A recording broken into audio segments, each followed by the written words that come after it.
Let's do it. Hello, everybody. Welcome to Dangerous Ideas. I'm Lee Camp. How you doing out there?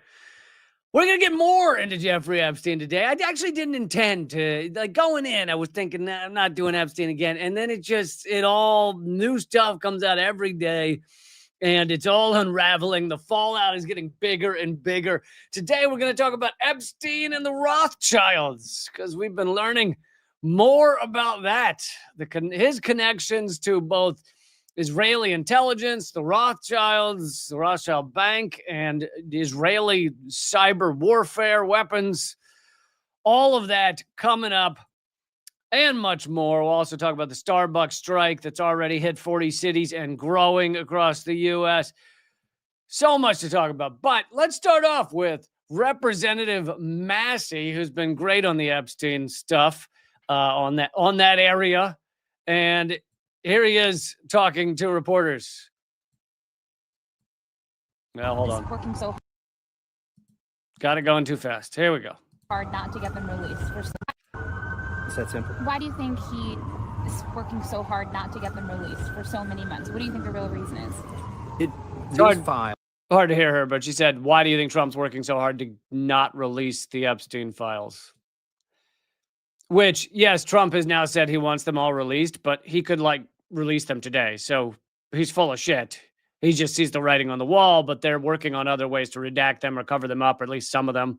These files implicate billionaires and friends of his, and political donors that he's trying to protect.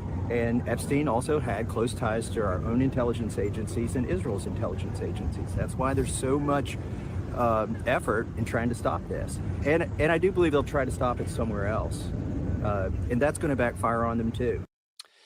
Connected to Israeli intelligence and U.S. intelligence, and I'm going to assume that Massey's probably seen more of these documents than you and I have, or knows more, or has more contacts. But yeah, as I wrote in a Substack column just the other day, Epstein's connections to Israeli intelligence and U.S. intelligence are becoming clearer and clearer by the day, and we'll be working around the edges on that in the Rothschild story in just a minute. Thank you, Dan, for supporting the show. Goddamn right. What do you think, folks? Maybe I'll do it again. Where if we get $75 in super chat donations, I might do an extra 10 or 15 minutes. We'll see. We'll see. Yeah, I'm leaning in that direction, but we'll see how we're all feeling. We'll check back in a little bit. Let's hear one more quote from Massey about the release of these files that Trump, despite saying he now wants them all to come out, is clearly freaking out about them.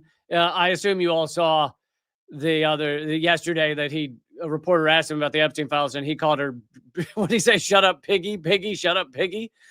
And, his dumb insults aside, it's showing that he's fucking nervous. This guy's nervous, is what he is. Decades. That is wrong. Do not let the Senate muck this bill up.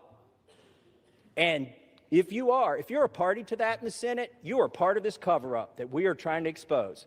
I am sorry if one of your billionaire donors is going to get embarrassed because he went to Rape Island. That is what they have coming. In fact, they need to be on the other side of bars, a lot of them. Some of them will be embarrassed, but some of them need to go to prison, and the survivors know that. So how will we know if this bill has been successful? We will know when there are men, rich men, in handcuffs being perp-walked to the jail. And until then, this is still a cover-up. Decades. Goddamn right. On this one, I'm on Massey's side.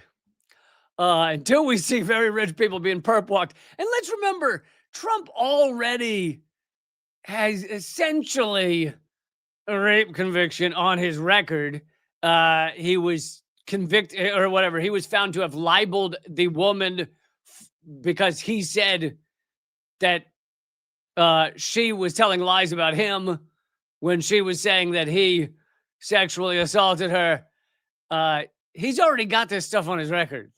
He should be perp walked. I don't know if that's what Massey meant, but seems seems pretty clear. Thank you for a mustache for supporting the show. Really appreciate it.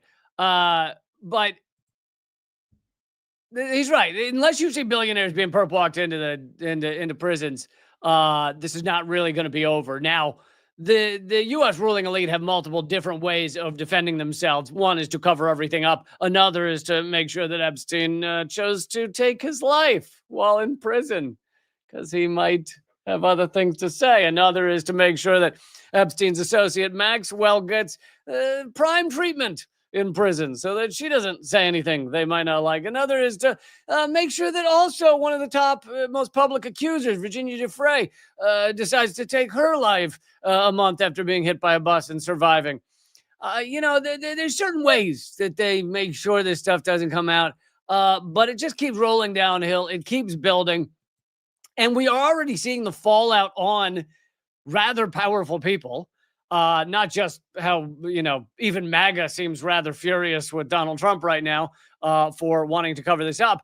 But as mentioned in previous shows, Larry Summers, the former Obama Treasury Secretary, the email is showing him being buddy-buddy with Epstein after Epstein's conviction for pedophilia and other crimes. He has stepped back from all public appearances, except someone filmed him because he's a professor at Harvard, and someone filmed his opening remarks. I think this might have been yesterday, but what he said to his class right when he started. This is Larry Summers, former Treasury Secretary. Some of you will have seen my statement of regret. And I know for those of you listening to the podcast, it's going to be hard to hear, but he says, some of you saw my statement of regret. Expressing my shame with respect to what I did in communication with Mr. Epstein, and that I've said that I'm going to step back from public activities. You notice the way he phrased that. He said, my regret in my communication with Mr. Epstein. Yeah, people are just worried about your communication with Epstein. Not that you might have had other reasons for being really close buddies with Epstein. Just the emails you sent. That's all we're upset about. We don't think anything else went on. I'm sure it was just emails. It was like pen pal relationship type of thing. Probably most of the time you guys wrote it out on little pieces of paper with little hearts and roses on it. And I assume that's most of what it was. But yeah, it was just communication, right? That we're upset about, or people are upset about.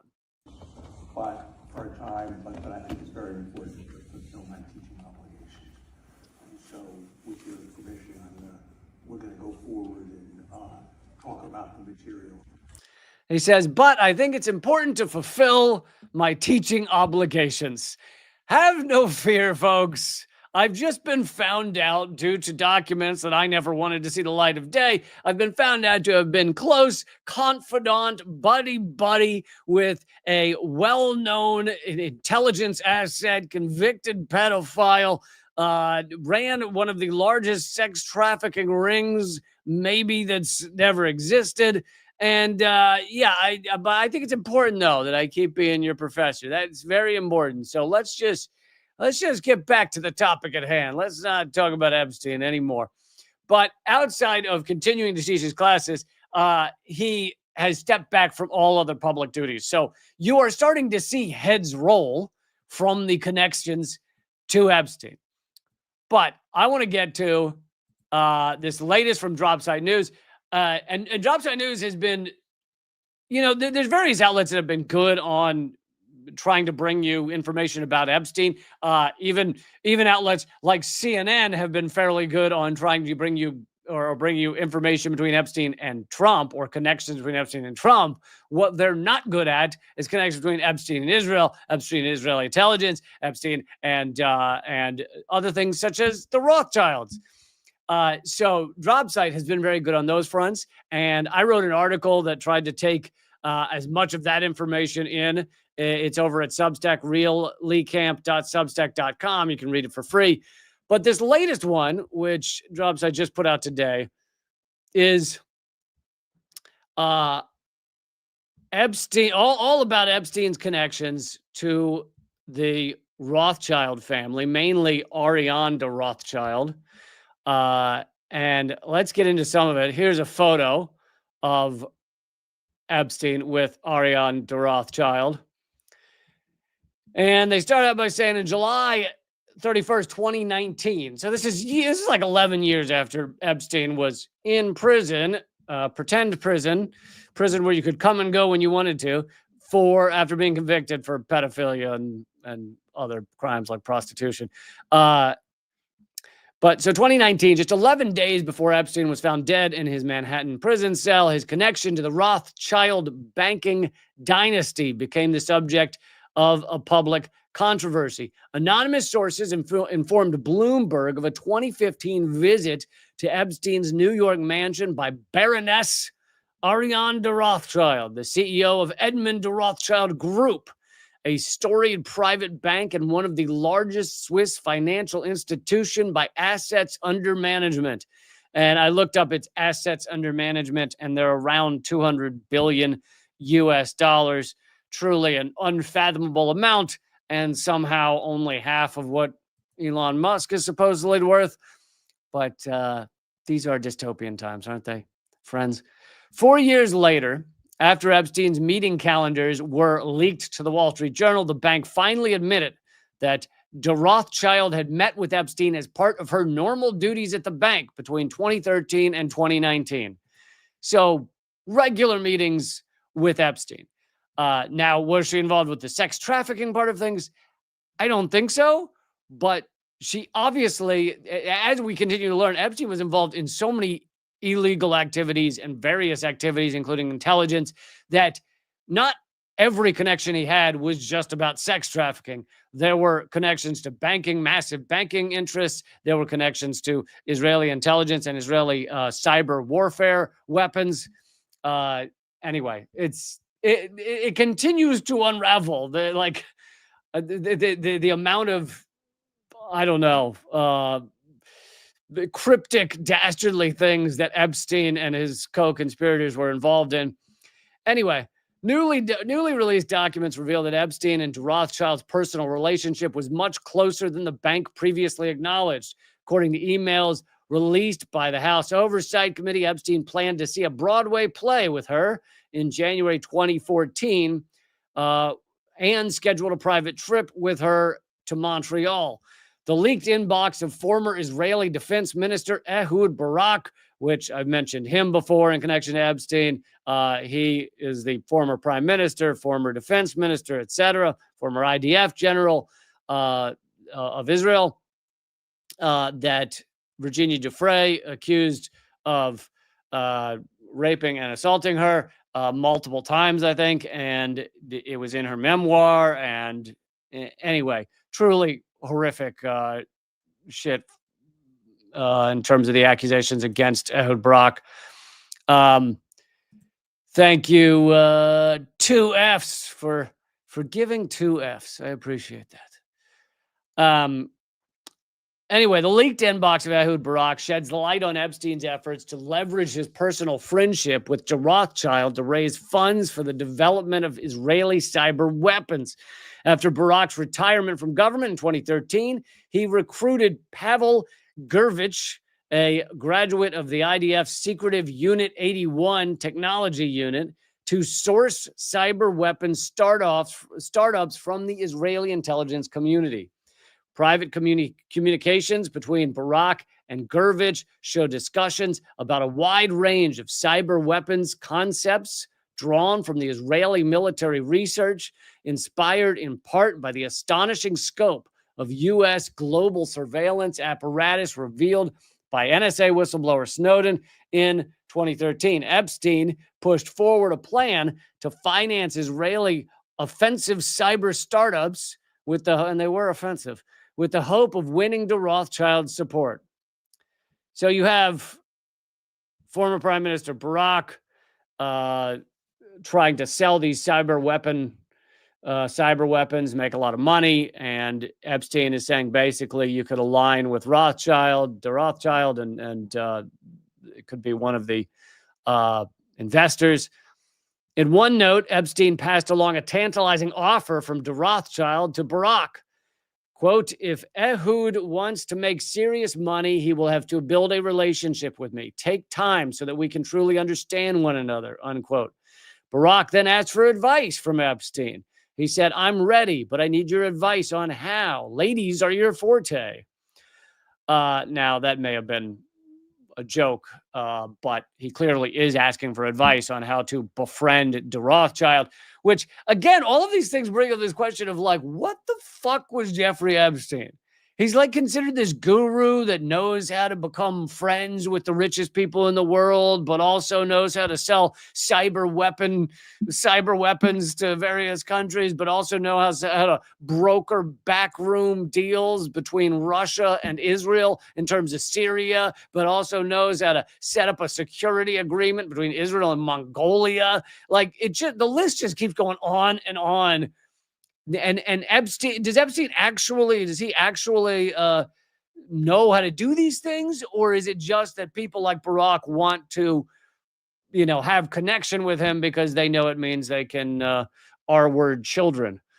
And yes, someone in the chat, Multi-Tom-Tom, is saying Les Wexner bankrolled Epstein. I talk about that. Les Wexner, best known maybe as the owner of Victoria's Secret, the creepy creepazoid sleazeball owner of Victoria's Secret. Long was the mentor and funder of Epstein. But anyway, that's in my Substack article as well. It's not clear whether the Rothschild Bank ultimately participated directly in Epstein and Barak's cyber weapons efforts. But in 2015, de Rothschild negotiated a $25 million contract with Epstein's Southern Trust Company, the same entity Epstein used to fund Barak's intelligence-linked security startup, Reporty Homeland Security, now known as Carbine, earlier that year. According to a proposal reviewed by the Wall Street Journal, the multi-million-dollar contract was for risk analysis and the application and use of certain algorithms. In an email exchange in 2018 with it is amazing how close to today these things, like, people knew the truth about Epstein. I was reporting on, even it's not like I have investigative reporting resources, but even I was reporting on Epstein, his connections to Trump, his connections to Bill Clinton, way before 2018. Let's see, Redacted Tonight started 2014. I was probably reporting on it 2015, 2016. So it's like you could turn on an episode of Redacted Tonight and hear me talk about Jeffrey Epstein, and yet you've got people like the former Obama White House lead counsel, so lawyer at the Obama White House, Catherine Rumler, still good friends, working with Epstein throughout all this. I think part of it is that they all assume that there's no accountability. Like, they can do whatever the fuck they want. Doesn't matter whether the kid was already the kid. Did I say the kid? Whether the guy was already convicted for sex trafficking children. It's whatever. We're not accountable to any like laws or anything. It doesn't matter. Anyway, so in 2018, in an email exchange with Obama White House lawyer Catherine Rumler, Epstein gossiped about de Rothschild's marital issues with Benjamin de Rothschild, who is the heir to the Rothschild fortune.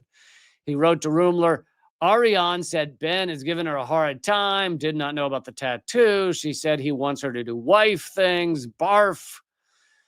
Rumler met Epstein on behalf of the Rothschild Bank. So you have former Obama counsel sitting down with Epstein to be a lawyer for the Rothschild Bank, and he's asking if she'd be willing to represent them in an ongoing Department of Justice investigation into money laundering and tax evasion.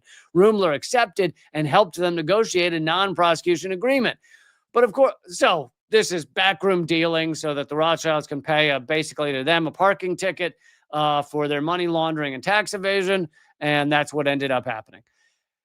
So, but what is Epstein in it? Epstein's like a middleman. Like, he's kind of working for the Rothschild Bank. Like, the Rothschild Bank sent him to hammer out this deal with Rumler. Like, how much does he get paid for that kind of shit? Anyway, Epstein scouted opportunities to finance Ehud Barak's cybersecurity enterprise. How much is he getting paid for this as well? Like to be Ehud Barak's, go-between. 2012 to 2016 show Barak and Epstein working on a partnership between Ariana de Rothschild and Boris Collardi, then CEO of Swiss bank Julius Baer. Edmund de Rothschild Group and Julius Baer were both implicated in major tax evasion and money laundering investigations during the same period. Isn't it funny that these people who are involved in all kinds of heinous crimes also willing to skimp on their taxes? I would have thought that'd be where they draw the line. Sure, child sex trafficking, sure, not a problem. But I would have thought they'd go, we should pay all our taxes. Because, we owe a debt to society. Society made us this rich and powerful. We should really pay into it so that, the bridges work and the poor people are taken care of, etc. Anyway, as you can see, this is an epically long read. If you want to check it out, dropsitenews.com. You can go read it. I just wanted to throw in this last little tidbit. The French branch of the Rothschild family was essential to founding the modern state of Israel. The Jewish state, the 1896 pamphlet. So, some of you may know this, the history of Israel. It's voted into existence by the UN in 1947. Technically, 33 nations voted for it to become a state, a Jewish state, an ethno-state, an apartheid state, because there were only 50 whatever nations in the UN at the time, because many of the nations around the world were still under colonial rule, so they didn't count. But anyway, 33 nations voted to create this state in 1947, but that was not the first people had been talking about creating this Jewish state. And in fact, some of the earlier time, Theodore Herzl was one of the earlier ones, but this discussion of creating the ethno-state, this ethno-state had been going on for a little while. The Jewish state was the name of the pamphlet, the 1896 pamphlet, considered the foundation of modern Zionism, and it was originally titled, get this, Address to the Rothschilds. In it, Theodore Herzl appealed. For those of you who don't know that name, many of them give him credit for being the originator of the idea for the Jewish state, appealed to Edmund James de Rothschild, whose family had become prominent financiers of the European colonial enterprise. So he appealed to them to finance settlements for Jews fleeing ghettos and pogroms in Europe.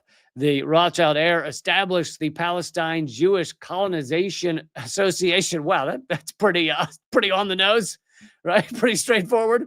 We're the Palestine Colonization Association. Nice to meet you. We're here to colonize Palestine.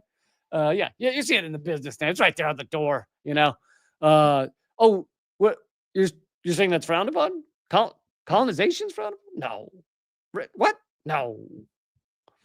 Anyway, the Rothschild heir established the Palestine Jewish Colonization Association to purchase land for Jewish settlers. So they began buying up land in what was then called Mandatory Palestine to turn it into a ethno-state.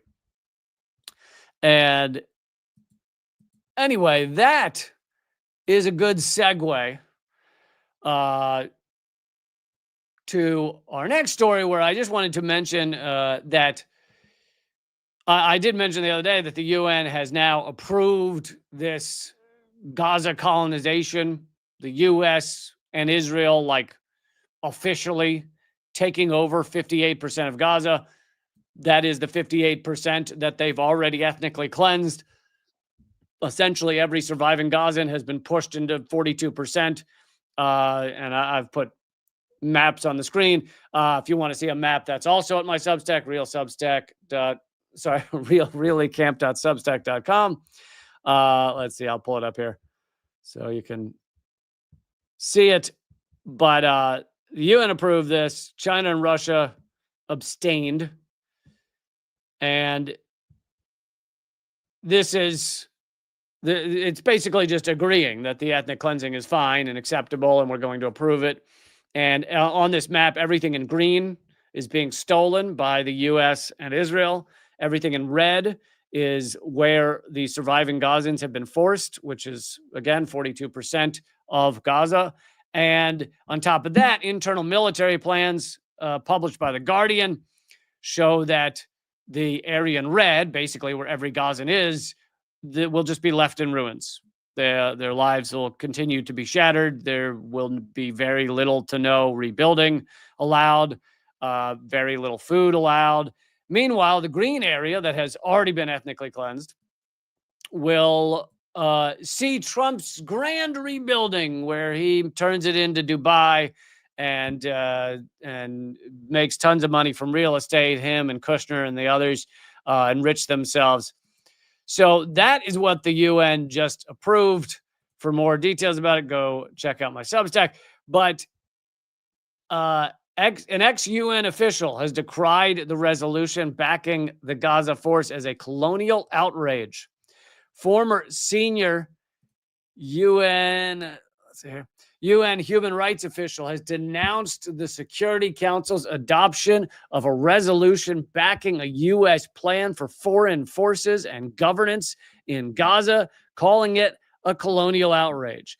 Craig Mockiber, former director of the New York office of the UN High Commissioner for Human Rights, described the vote as a day of shame for the UN and accused governments worldwide of being on their knees before the U.S. empire and its violent Israeli client. Do you think he means being on knees like kissing the ring, or do you think he means being on your knees as in kissing the knob? Which do you think this former UN human rights official was referencing when he said everyone's on their knees for the U.S. empire? He criticized the horrific resolution as a violation of international law. This proposal has been rejected by Palestinian civil society and factions, as well as by defenders of human rights and international law everywhere. Because it is like there's a difference between what Israel was doing, which is genocide, and this, in that this has been approved by the UN. So this is ethnic cleansing approved by the UN. Whereas, and I'm not saying that the UN did a lot to stop the genocide. Clearly they haven't. Clearly they've failed. So I'm not saying they were fucking hero. They weren't bravehearting it up on the, running with swords to stop Israel from being genociders. No, I'm not saying that, but there's a key difference here. Everything Israel was doing was at minimum frowned upon by the UN, at times angrily rebuked by the UN. Now you have ethnic cleansing, an ethnic cleansing plan that says we are taking over 58% of this. We're going to fill it with international, quote unquote, peacekeepers, which means idiots with guns, pointed in the general vicinity of Palestinians. And we are going to rebuild it and enrich ourselves from it. And yeah, there are mentions of Gazans could, maybe come back in some way. But the truth is, anyone with half a brain cell knows that what they're talking about would be years down the road, 10, 20 years, they start letting some Gazans back into this colonized area. But on top of that, as has been said multiple times in these plans, these would be the most, quote unquote, sophisticated smart cities in the world. Why would they want to make them the most sophisticated smart cities in the world run by Israel? Do you think it's because they hope that the Gazans will come back and have a lot of life, a luxury, be able to just hang out and enjoy it? Or do you think it's the greatest surveillance that the world has ever known? There will not be an inch of these cities that isn't monitored carefully, and every person facial recognitioned up the ass. And yes, I believe I'm the first person to ever say facial recognitioned up the ass. Okay. This will be hardcore facial recognition up the backside. And they have the technology to do it. Used to be you couldn't facial recognize up the backside, but now they can do it. So, yeah, this is straight up colonization. It's straight up ethnic cleansing approved by the UN. only 2 countries even abstained. And a lot of people are very angry with China and Russia for abstaining. Understandable. I see why you'd be upset about that. They could have stopped this. Other people are trying to give justifications like, I don't know, that something like, I don't even know. I didn't read up on the justifications because they seem like just justifications, but you know, China doesn't want to vote for the colonization, but they don't really want to piss off anybody either, or Russia feels the same. I don't know. But anyway, but this is amazing. This next clip. So speaking of colonizing, I have not heard of this guy, Ashok Kumar. He seems awesome. He's on one of these. I don't even know what country this is in, but I guess Britain. I assume, yeah, okay. So this must be in the UK. Anyway, for those of you listening to the podcast, this is your standard picture, your standard suburban Karen reporter, anchor woman with like a little pearl necklace and the little perfect haircut and the little Karen reporter. And she, of course, white, has to be white. And she asked him, what's wrong with colonization? And I think he deals with it pretty well. It's not just that it was enslavement. It was also the colonialism that occurred well into the 20th century. Why is colonialism bad? You don't think colonialism is bad? No, I'm asking you to answer the question. I'll answer. I love how her response is a genuine question. Yeah, yelling a genuine question doesn't make you less dumb. That was one of the dumbest questions I've ever heard in my life. Why is colonization bad? Why is stealing other people's land bad? Why is it bad for a more powerful country with bigger guns to come and steal everyone's land? Why is that bad? Anyway, here's his response. What's the question? I'll answer the question if you'll give me a moment. When Britain, for example, began its colonization of India in the 1700s, just an example, 27% of the world's GDP. India had 27% of the world's GDP. By the time India left, Britain left 200 years later, after millions had been starved to death in colonial-driven famines like in West Bengal and in Madras and other places, and theft, in 1947, India had 3% of global GDP. 90% of people were living below the poverty line, a literacy rate of 17%, and a life expectancy because before of 27. colonialism, everything was great.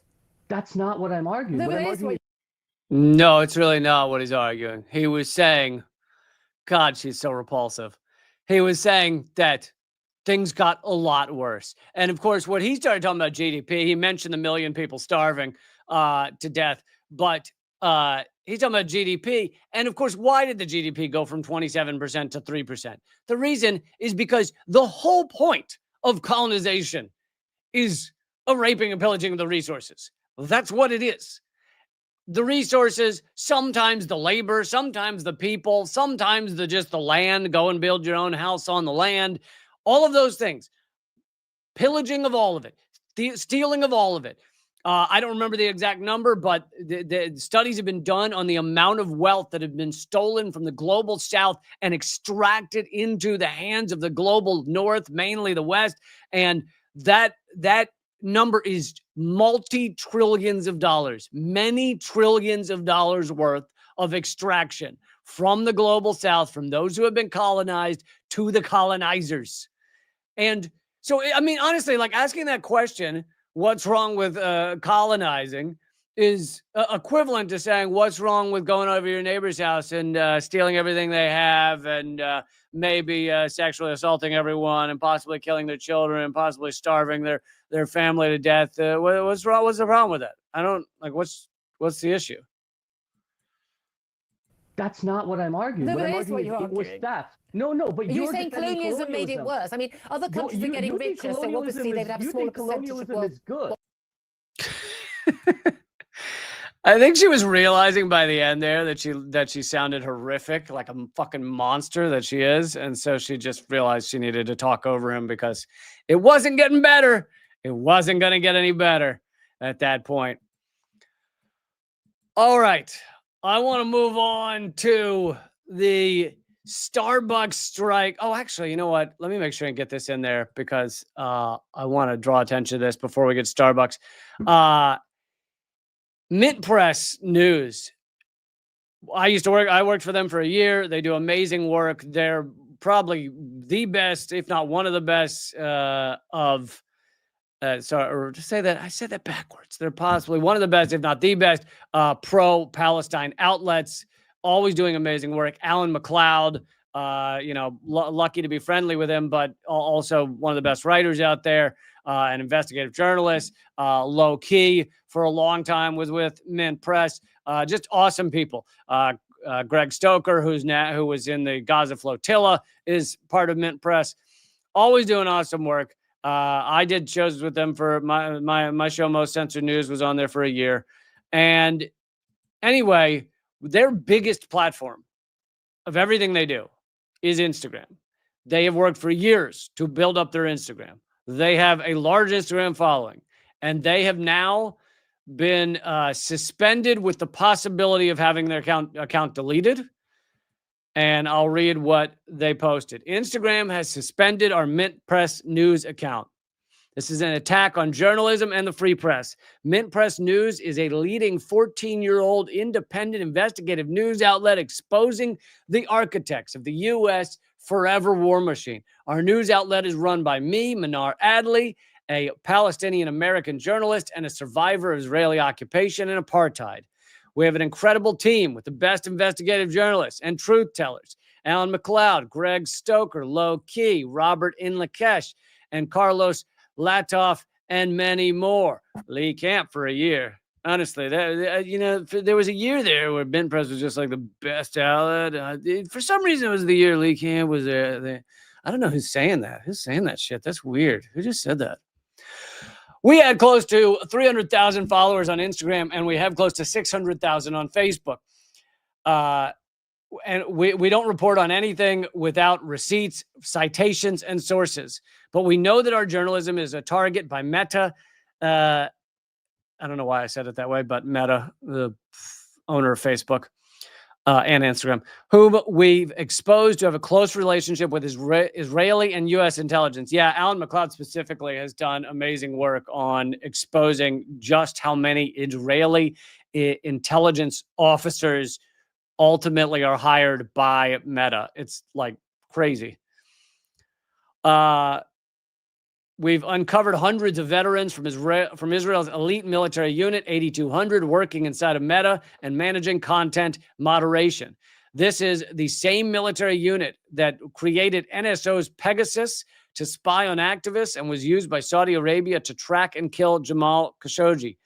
And we can't forget how Meta's Israel policy chief, Jordana Cutler, takes direct orders from the state of Israel to target, censor, and delete pro-Palestine content on the platform, content that exposes Israeli apartheid and its crimes against humanity. Meta did not tell us why we were suspended, but luckily gave us an option to appeal, but I'm not sure if we will get our page back. We will see what happens next. Please pressure Meta and Zuck to get our page back. So for those of you out there, if you have Twitter or even Instagram, but Facebook, maybe repost this stuff by Mint Press, show some support, and hopefully they will get their page back. This seems to be part of a larger push because I have another friend who had a large page on Facebook and essentially the same day, and also for posting something that was pro-Palestinian, their page also banned with the right to appeal. So we'll see if the appeal works. Often those appeals don't work. I was banned from TikTok with no right to appeal and no reason. Just gone. Just page gone, done, nothing. For talking about Gaza. That was a year and a half, though. Year and a half ago. Anyway, the suppression continues, folks.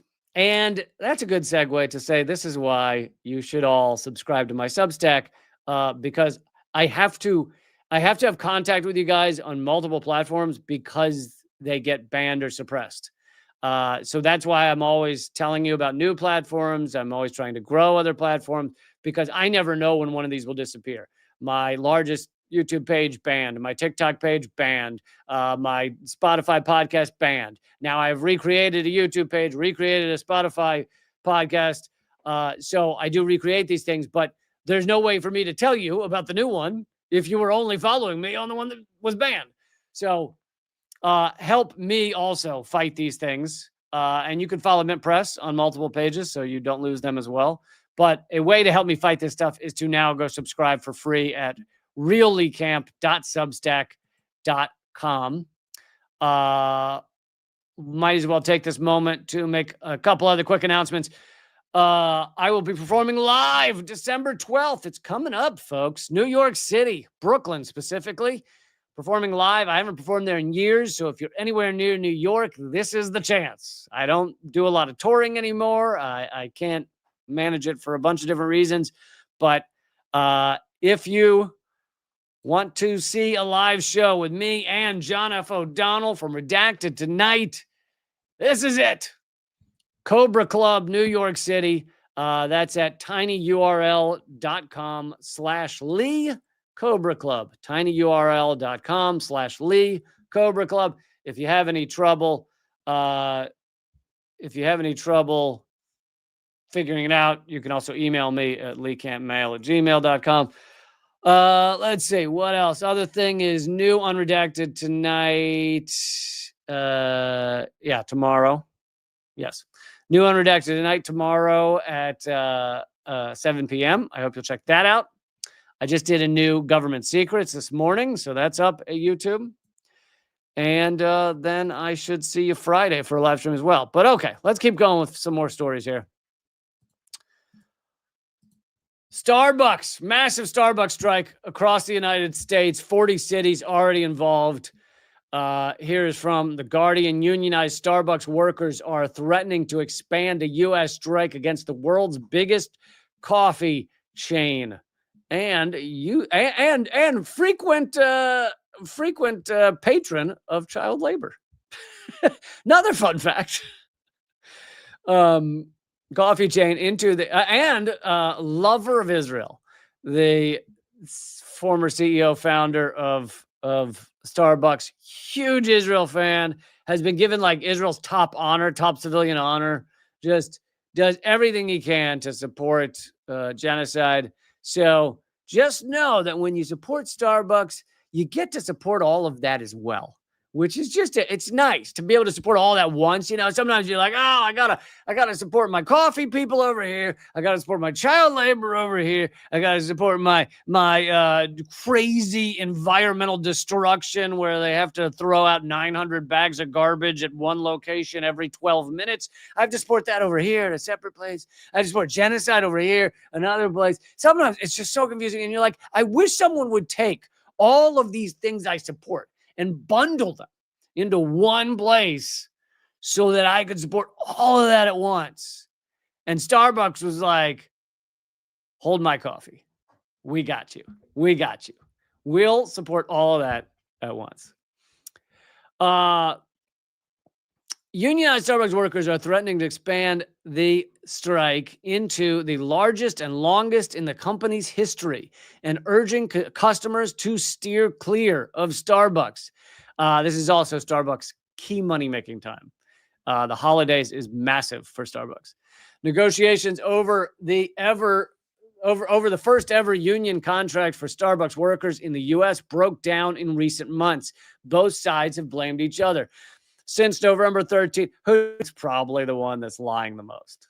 Do you think it's the workers or do you think it's Starbucks? Which do you think? The open-ended unfair labor practice strike was launched on Starbucks' Red Cup Day.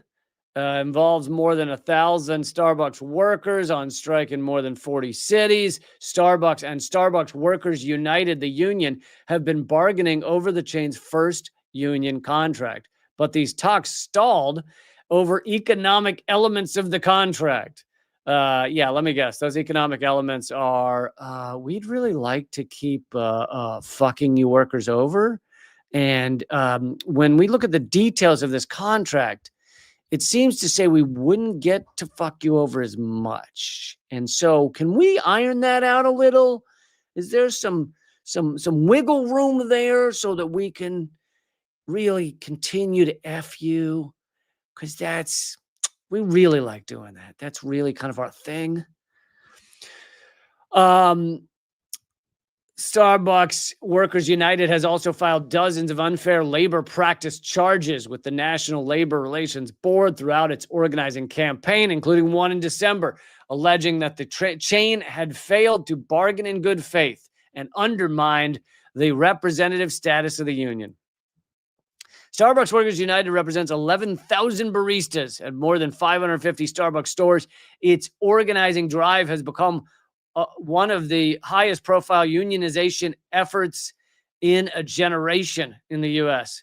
The first Starbucks store voted to unionize by 19-8 in Buffalo, New York in 2021, setting the stage for a wave of mobilization that swept hundreds more stores across the country, which is also why massive corporations fight so hard to not even allow one tiny store to be unionized. In fact, I remember when I was in New York City, there was a Starbucks. So I think it was when I still lived there. So this must have been 12, 14 years ago.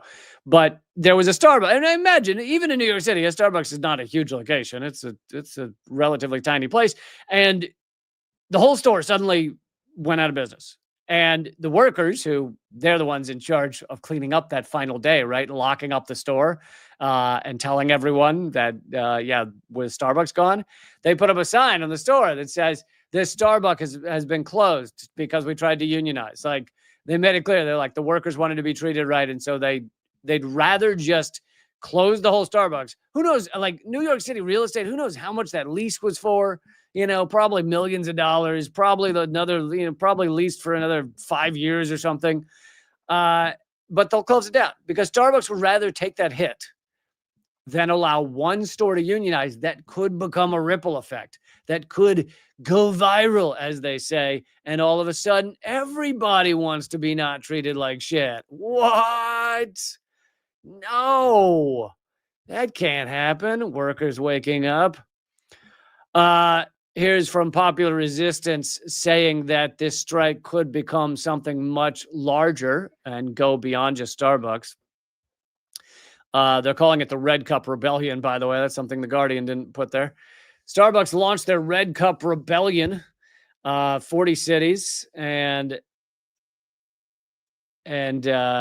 hard-pressed baristas struggling on poverty wages are demanding a fair contract. The walkout and rally outside of the Lafayette Avenue Starbucks in Brooklyn might have had the makings of something more, at least at some point. This goes beyond every employer, sector, and country, said one barista. Every day, everywhere around the world, workers go on strike to defend themselves against the worsening conditions our bosses force on us. Every action, whether it's a union vote, a walkout, a strike, is an act of rebellion against an unjust and exploitative system. And whether our fellow workers realize it or not, these acts of rebellion are battles in a broader war. Yeah, folks, we're in a class war. It's a class war perpetrated by the rich against everyone else. And most of us don't know it. Most of us have no idea we're in a class war, but fucking are. And that's why things get worse and worse and worse for so many of us, while the rich get immensely richer. All right, got to show you this video of protesters standing up during a Van Jones event. Van Jones, as I covered a few weeks ago, you probably know his name. He's well known. I think he's been on both MSNBC and CNN, maybe mainly CNN. Contributor. He's, whenever there's an election, he's one of the 5 people sitting around the desk talking about the 2-party system. Acting like it's all that matters in the world. Anyway, huge Democrat supporter. And he is just, one of the faces of CNN or MSNBC, whichever one he's known most for. But a bit of a scandal recently where he went on Bill Maher and basically mocked dead babies in Gaza. The clip that went viral, oh, actually, they're going to show it, but the clip that went viral is him saying, the problem is that on TikTok, people see dead baby in Gaza, dead baby in Gaza, dead baby in Gaza, and then something about P. Diddy, and then more dead baby in Gaza. Like, basically, first of all, acting like it's funny. The whole crowd laughs. But then also just the idea that the problem is not that kids are being murdered in Gaza. The problem is that it's like people see it. Like it's ooey on your screens. The problem is not the reality. The problem is that the reality is being shown to people. Like it's so diluted and disgusting. And anyway, so he's being protested. For some odd reason, people didn't like that. And man, do they go after these protesters. It's crazy. Hold on. Sorry for the screaming. So you can't, I don't know how well you're going to be able to hear all the audio, but for those of you listening to the podcast, this is people standing up during the Van Jones event and calling him out. I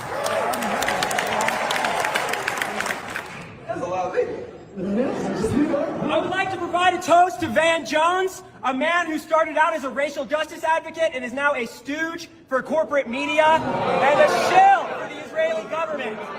Making fun of dead Gazan babies. If you are a young person, you open up your phone and all you see is dead Gaza baby, dead Gaza baby, dead Gaza baby, right. Diddy, dead Gaza baby, dead Gaza baby.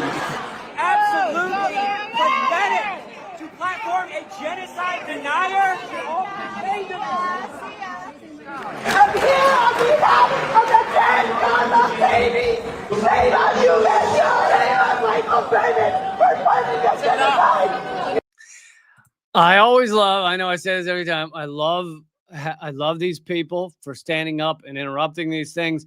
I also am always floored by the people who paid tickets to see their beloved Van Jones, and they're upset that someone cares about genocide. They're like, boo, boo. And this is, of course, liberals, because that's who Van Jones is most popular with. So this is a liberal crowd sitting there going, boo, don't mention the dead babies in Gaza, boo. I lived in Colorado when I was 10 months old.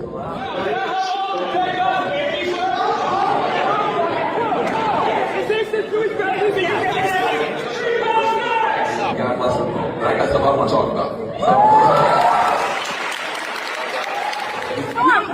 You can't be children! You can't be children! And these protesters are getting completely, essentially beaten. They're being, that one guy tried to slam his hand over her mouth. I mean, they're being assaulted in a variety of ways. Some of the people doing this are security. Some of them are clearly not security. This is just liberal people who really wanted Van Jones to talk, and these people interrupt him. So I'm going to assault anyone who interrupts it. I got a chance to spend a great deal of time in the whole thing. I got a chance to spend time in Gaza. Thank you, JSF, for feeding our community. Fuck you, Van Jones, for selling out. How much have you been paid? You're standing on the wrong side of history. You will be judged harshly. You talk about food security. Gazans are starving. Gazans are starving. So this is when they truly start to beat this guy. Especially this one older man who is yelling, shut the fuck up. Gazans are starving! Gazans are starving! Shut the fuck up! Gazans are starving! Gazans are starving! You're on camera! You're on camera! Gazans are starving! Shut the fuck up! Gazans are starving! Gazans are starving! Gazans are starving! Gazans are starving! Because of people like Van Jones! Thank you for taking it down. Be quiet. It's time to go. It's time to go. We're going. It's time to go. We're going.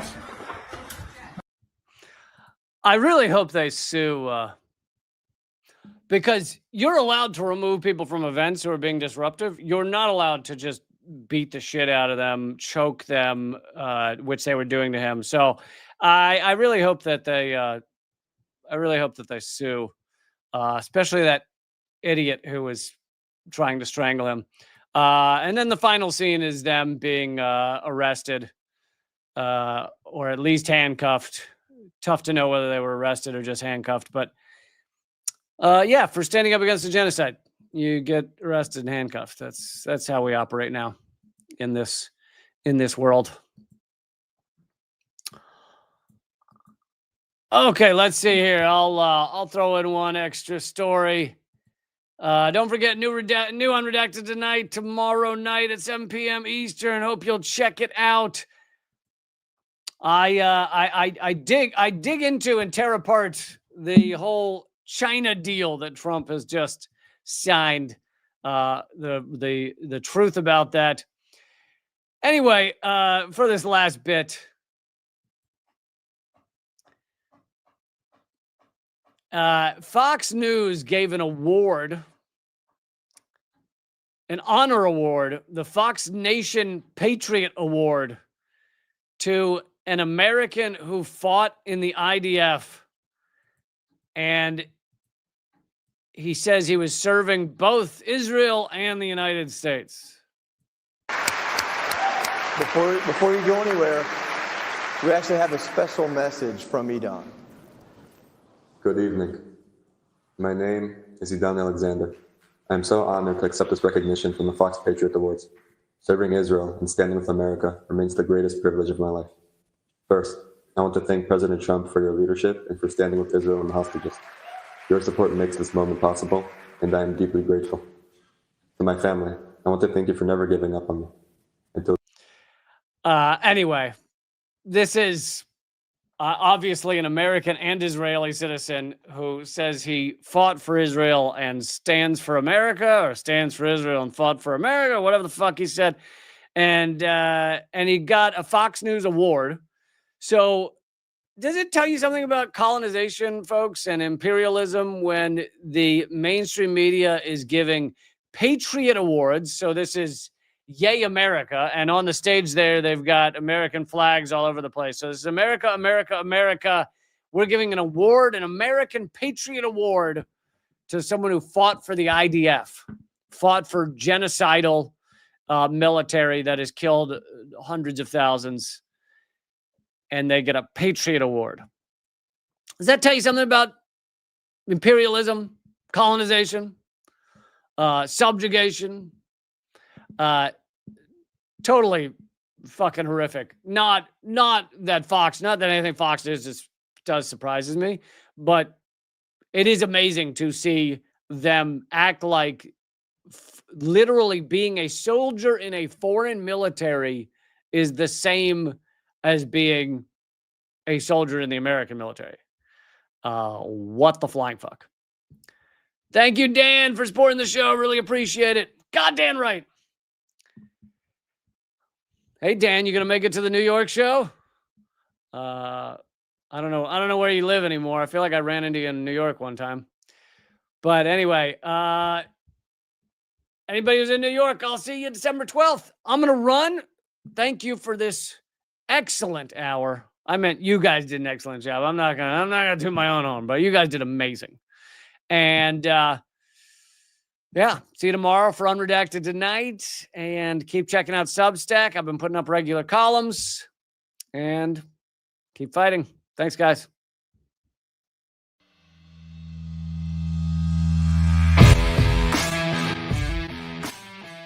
Well, brother, I salute you, though, man. You're one of the few that bring together this tremendous artistic talent and still be in such deep solidarity with oppressed people. It's an honor to be here because I'll tell you, Lee, you have one of the funniest shows on television, bar none. It's an enormous pleasure to be here. While I was waiting, I was leafing through your wonderful book. The same to you. I love your show. Be happy to come back anytime. Lee, this is one of the great honors of my long career, just to be in the same earth with you. I'm sure. We're just so blinded. We have so many blinders on because our society doesn't want us to know things. And so it takes shows like your show, and it is clearly designed to eradicate. Hey, good to see you. Hey, Jill, how are you? Julian, thanks for joining me. Honor to have you, brother. Consumerism is a theory that people should behave this way to help each other. It's not. Mr. George Galloway, thank you so much for joining me in these dark times. Always a pleasure, my friend. Thank you so much, Lee, for having me on. Keep fighting. Ha ha.